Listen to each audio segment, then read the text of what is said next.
Okay, so this video is kind of going to be a Q&A simply because I've been receiving quite a lot of questions in the last few weeks about zeolite and about sodium bentonite and about how to ingest them, basically. Those are the kind of bulk of the questions that I got, were how to take it.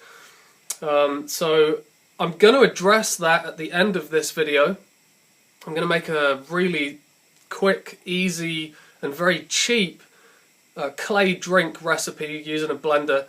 But before I do that, there were a few other questions people had regarding geophagy, which is the act of eating clay or eating earth compounds, and why it was relevant. Well, the thing is, most, if not all, in fact it is pretty much every single indigenous culture ever, everywhere, always ate some kind of earth compounds in order to detoxify a lot of the harmful plant alkaloids and harmful plant toxins that they were consuming from wild plants. And they would also consume clays to detoxify their bodies from other pathogenic organisms that they may have come into contact with.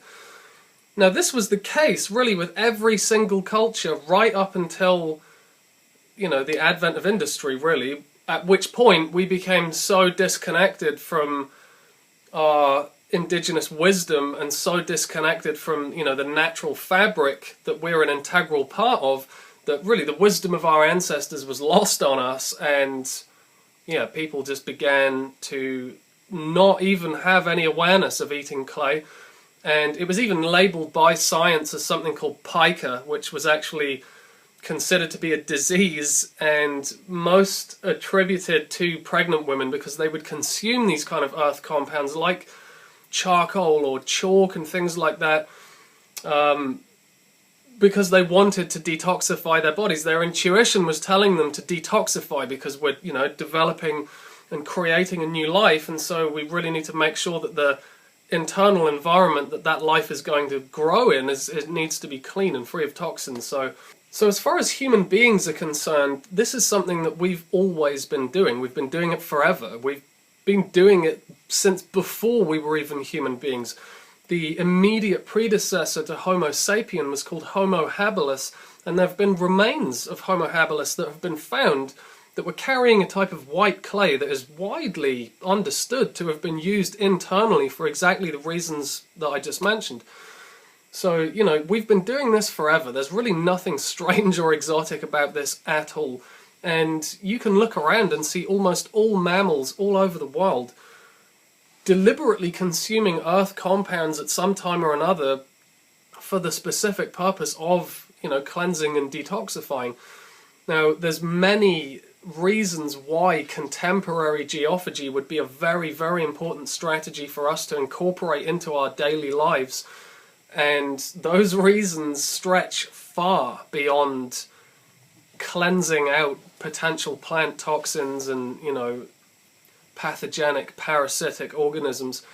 We can use clays internally for that reason, but, in all honesty, almost all cultivated foods, the commonly cultivated foods that we have access to, have had really all of the potentially toxic plant alkaloids and constituents selectively bred out of them. So, on a kind of conventional diet, even if it's organic, it's really not such a big deal. If you're eating lots of wild foods, maybe then it would become a little bit more useful in that regard. But really, the reasons why geophagy holds such importance for us today, and the reason why incorporating ancient wisdom into current times is so important, is for very different reasons than our ancestors would have done it.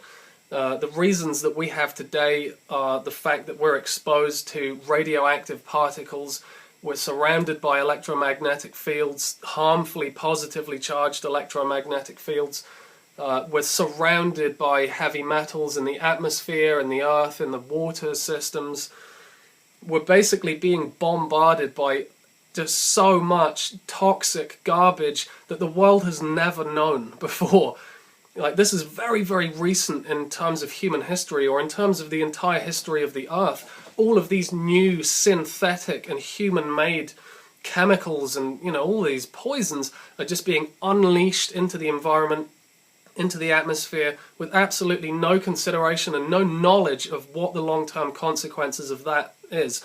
And we're breathing this in, we're eating it, we're drinking it, we are saturating ourselves on a cellular level with all of this crap.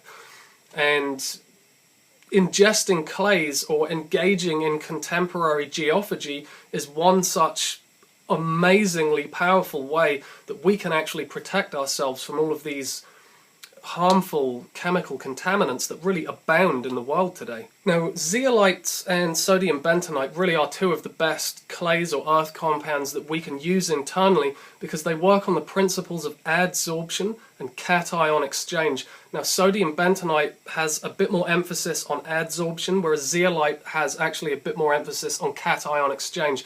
So they are two clays that work very well in conjunction with each other, and they're very complementary. So although they work towards the same outcome, they do carry out that work quite differently, so they're definitely good to pair up together.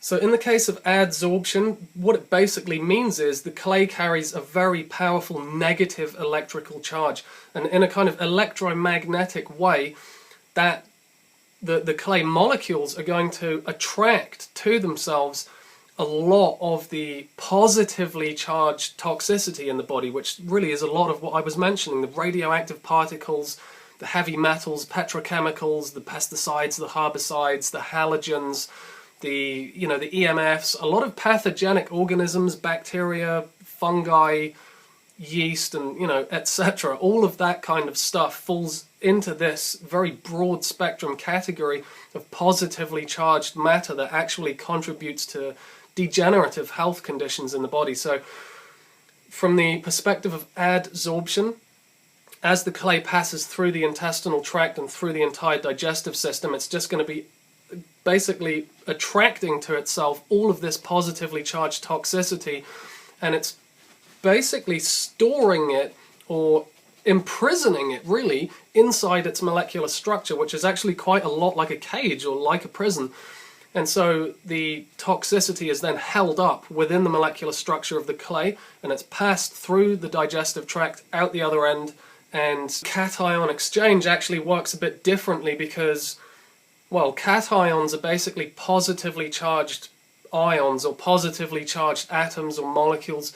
And in the case of substances like zeolites, they can actually be nutritional minerals that once we've ingested, they can be released in the digestive tract, ready for absorption by the body.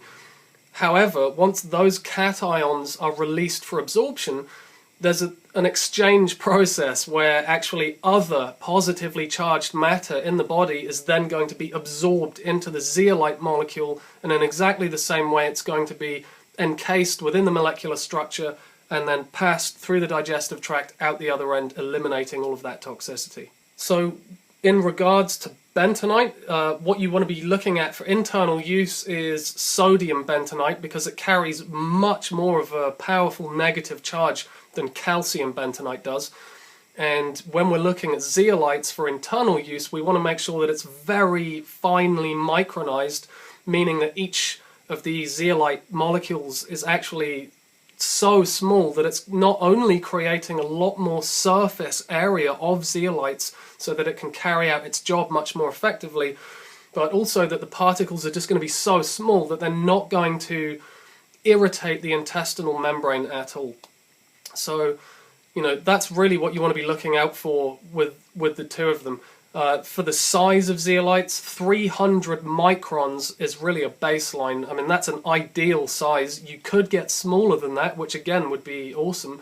If you're going to get particles that are actually a bit bigger than that and they're less than 300 microns, then that's kind of what you want to be looking at for external use, which is something else that I'll just mention briefly now we're on the subject. You can add these clays, like a couple of tablespoons of them into your bath water. You can let that sit there for a while, and that's going to not only detoxify a lot of the potential crap that's in your bath water, but when you get into the bath, it's actually going to help you to detoxify unwanted toxicity through the skin and out into the water. Now, you could also for internal use, you could also just add some bentonite and some zeolite to your drinking water. Now, if you don't really have access to really good quality drinking water, and let's say that you really don't have much better than tap water for the time being at least, you can add these clays into your water, into like a big glass jar or glass bottle or something. Add the clays in, stir them around, and let them sit there for a while. Let them sit there for a few hours. And they're actually going to attract a lot of the unwanted nonsense that's in that water. And so once you let the clays settle as a sediment at the bottom of that container, you can pour the water off slowly, and it's going to be quite significantly purified. It's not maybe going to have removed everything that you don't want in there, but it would have definitely improved the quality of the water a hell of a lot. So that's pretty much, I think, answers the vast majority of the questions that I got about zeolite and bentonite, except for how to consume it. So I'm going to head down to the kitchen now, where we can make a super simple recipe for just a really easy and cheap clay drink. Okay, so I've almost completely made this drink already, just to save you the bother of having me kind of weighing everything out and putting it in the blender. So I'll just talk you through what I've put in there. Now, the first thing that I put in there was a tablespoon of raw honey, a heaped tablespoon of raw honey. If you're dealing with any kind of chronic infection, or you have some sort of health problem that, you're best off avoiding simple sugars, you can substitute the raw honey for like a birch-derived xylitol or maybe a stevia extract or something like that. But if you don't really have to worry about that, then raw honey is definitely an excellent choice. I also stuck in the freshly squeezed juice of 1 lemon and 1 lime. But you really could use any citrus fruit for this, you could use grapefruits or just whatever, really, whatever you've got access to. Aside from that, I stuck in, I put some of this in. This is a blend of both zeolite and bentonite. It's a 50-50 blend, so there's equal amounts of both in there. Now, ultimately if you're starting out with this for the first time, you're going to want to start off with about half a teaspoon. Per person, and you can have that in the morning and you can have it again in the evening. Once you get used to it more and you're having it on a daily basis, you can build it up a bit. So I normally have about a teaspoon to myself now, and I'll have that a couple of times a day. So I've stuck 2 teaspoons in here because this is actually for 2 people that I'm making here. So one thing that I will point out as well is that I did use a wooden teaspoon, and the reason why I did that is because the contact with metal can disrupt the electrical charge of the zeolite and the bentonite. It's possible that it can. I mean, it does depend on what metal it is, but generally speaking, the contact with metal cutlery to the clay is potentially going to disrupt the electrical charge of it a bit. So even though it's only contacting it for a few seconds, still, it's really no bother to just use a wooden spoon and completely bypass that whole idea. So, other than that, I stuck in 1 litre of fresh spring water, but, you use the best quality water that you have access to. I've got a good spring near me, so that's what's going in there. I put in a litre of it because it's for 2 of us, so we're going to get about 500 mils of this each. That's it. Super easy. There's hardly anything in there, and I think this is really what appeals to most people, because it's cheap, it's quick, it's simple, it's easy, it tastes good. These are all the criteria that people seem to care about, and when you make something that's very extravagant with loads of ingredients in, some people get a bit sensitive about their limited access to all of that kind of stuff, which is fair enough. So hopefully this one has much more of a broad appeal than a couple of things I've made in the past. But anyway, let's blend it.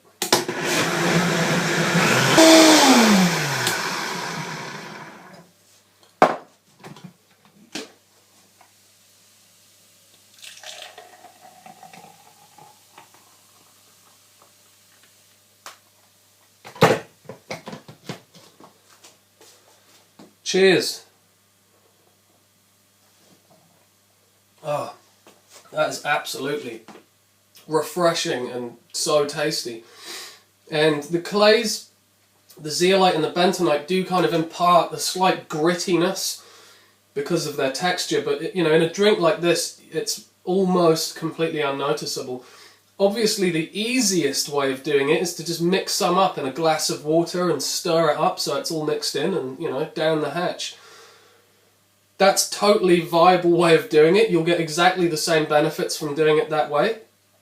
It does tend to be a little bit like taking medicine doing it like that. It doesn't really taste of anything. It's not particularly pleasant. It's not particularly unpleasant either, but you know, it's not fun, basically. This is fun. This tastes amazing. It has other health benefits to it. So yeah, that's it. It's a super simple, easy way to get zeolite and bentonite into your body on a daily basis. And it tastes good, so you'll definitely be able to maintain that as a daily practice. So hopefully that was of some benefit. Thank you very much for watching. Take care, and I'll see you soon.